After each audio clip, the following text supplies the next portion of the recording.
Our second question to you would be, what made you decide to or not to wear hijab?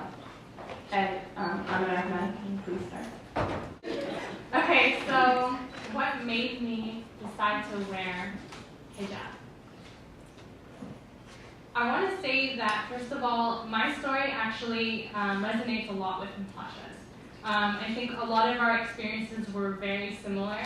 Like our households just seem to be a lot alike. And, although I was raised in a practicing household, my mom didn't start wearing hijab until I was about 5 or 6, and I have 3 older brothers. So it was well into her life that she started to wear it. But nonetheless, she wore it, and none of her sisters or her mom wore it. So it was kind of like knowing that empowered me just a little bit more too.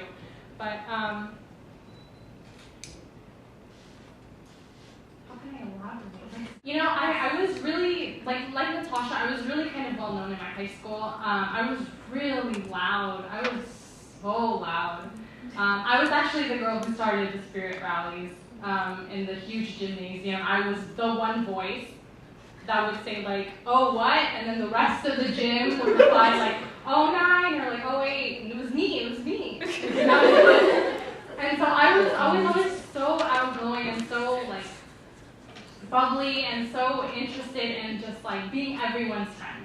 And I honestly was so embarrassed to call myself Muslim. I was genuinely embarrassed to call myself Muslim. When my mom and I would go to the grocery store, I would immediately try to separate myself from her. I didn't want to be associated with that. The image that I had of Islam was not something that was rosy. It was not something that was peaceful or anything. And that's just my personal experience growing up. And it took me being forced into the scene of like the mosque. And it was in high school when I met a good friend of mine. And she was just like, "Oh, you should come to the youth group, I'm sure you'll like it." And I was like, "That's really not what I'm into at all. I really don't want to go." And she's like, "No, honestly, everyone just hangs out. It's cool." She made it seem really interesting to me. So I was like, "All right, I'll go." And I went, and I actually remember there was one brother who was there, and he was like the male version of me, I swear.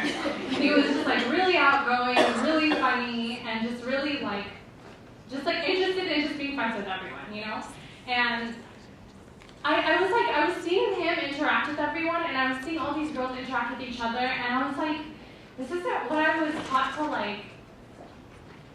I just wasn't used to this. This wasn't what I was thinking of when I thought of Islam. It wasn't like everyone was getting along, everyone was enjoying themselves. That's not what it was.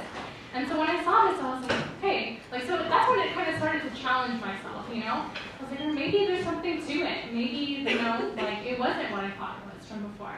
And so I was like, all right, I'll give it a chance, And so I came back the next Friday, and the Friday after that, and it just started to grow on me. And, that's when I met, all my friends that I have now. And, they all wore the hijab, and, and they were so relatable. They were like me. The only difference was that they had a cloth over their head. And, they were just as obnoxious. They were just as, kind-hearted and, just so funny, and really just, they were people. And I think that was so important for me to know, because I never really thought of, Muslims as, it sounds so cold, but I never thought of them as people. They were just, angry blobs just walked around, I don't even know.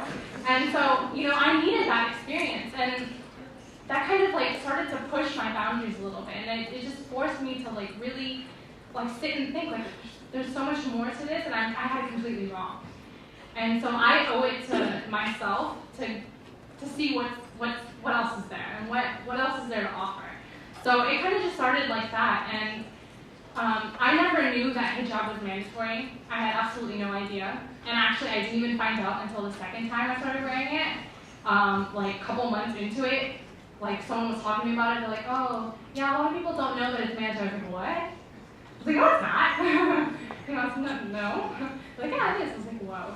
So, honestly, I think personally, every person is different, obviously, but personally, if my parents were to tell me that it's mandatory, that you have to wear it at puberty, and like you have no choice because that's what God says, I don't think I would love it as much as I do now. I think I had to stumble into it. I had to struggle with it to find my love for it. And every person is different. And that's what I needed for myself. Because unfortunately, that's how I appreciate it. Is if I'm tried through it, and it's kind of just like forcing me to like reevaluate myself, that's when I start to appreciate it. So that's what it took for me. And I'm really, really grateful for that experience. I'm really grateful for what it did to me. No matter how much it might have been like difficult or hurt or whatever, I'm totally done. Sorry. You guys have great stories, but please try to keep it a little shorter. Everyone, that was great, but please try to keep your questions short because we do have. So I think, and yeah, it's important to remember that these stories are from our perspective. So I think, I don't want to speak for everyone, but I think that most people who wear hijab would be open to sharing their perspectives with you. So feel free to ask. But yeah, so I don't think that it was an overnight thing for me. I don't think that one day I woke up and I was like, oh, I'm gonna dress modestly today. I think that it was a process, and it started a long time before I started wearing the actual hijab. And I remember even like in high school, I decided that I'm gonna start like only wearing long sleeve shirts and long pants, and that was my like way of dressing modestly. And I didn't even break the rule for like swim team, so like people thought I was a professional diver. Like, yeah. So that was kind of my like for me it was more of a progression. And I really felt like I wanted to be comfortable in what I was doing, and I wanted to be convinced of the actions that I was taking. And so I think that it was important for me to realize that it was my choice, and that it was something that that had value to it. And I know I said this before, but for me personally, I like to kind of emphasize the principles that lie behind hijab over the actual physical hijab, which obviously I wear hijab, like it's great, but I feel like the principles that lie behind it of behaving modestly are important to me, and that's ultimately what made me want to wear hijab.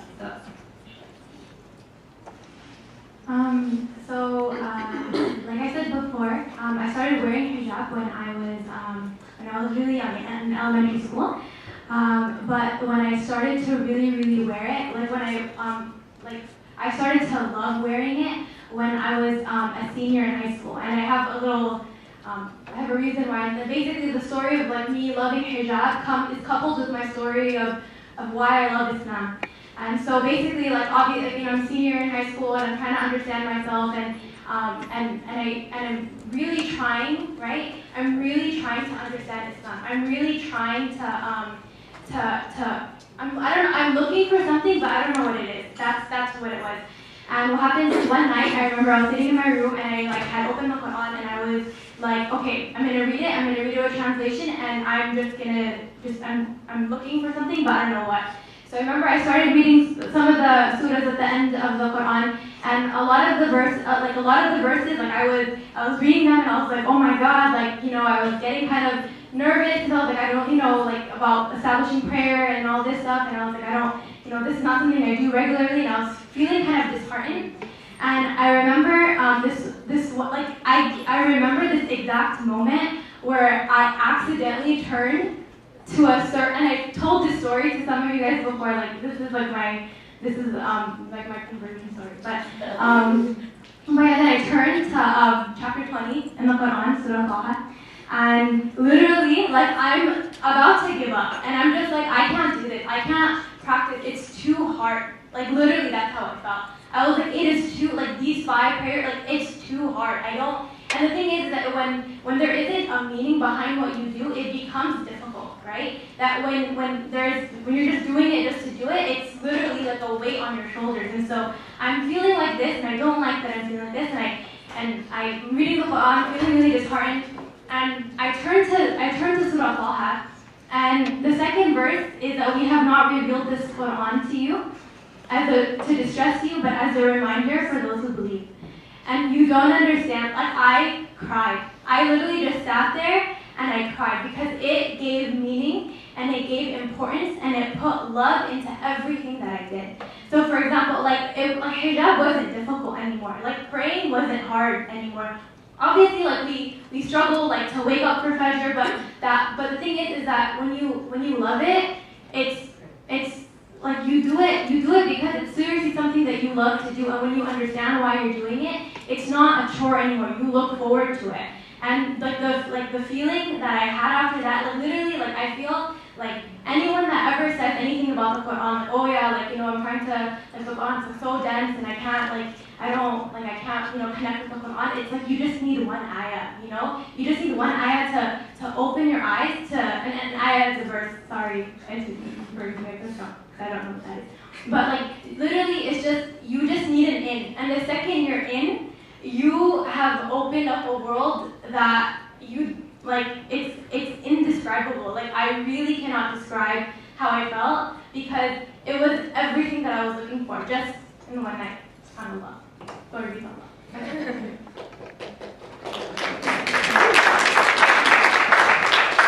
I'm trying to keep this short. So everyone is kind of talking about connecting this idea of hijab to just a relationship with Islam in general and the beliefs of Islam in general. And I think that's important to emphasize because we feel like this is just one aspect of something that's much bigger. This is actually the easiest thing to perfect, right? What is physical, what is outward. It's all those other things that everyone struggles with, right? That these values that we all try to embody to find our self-respect in our character and not our physical appearance, to try and please ourselves and whatever you believe in before you try and please other people, right? These values that this embodies, this is just one aspect of it, a very small aspect actually. I mean, I'm gonna dare to say it, even though this is hijab day, this is a big deal, but it's also very small. So I think I already mentioned that I wore it as a challenge to myself. And so I think the reason that I wear hijab, it was different. It was something from the day I wore it the first time, and it's probably been different every single day that I decide to put it on again. And it evolves, and it'll probably be different tomorrow and the day after. But for me, it is a constant reminder for part of my identity that I think is very important, which is my faith in God. And even when we say Alhamdulillah or Inshallah or all these things that you hear Muslims say that you're like, why are you saying that?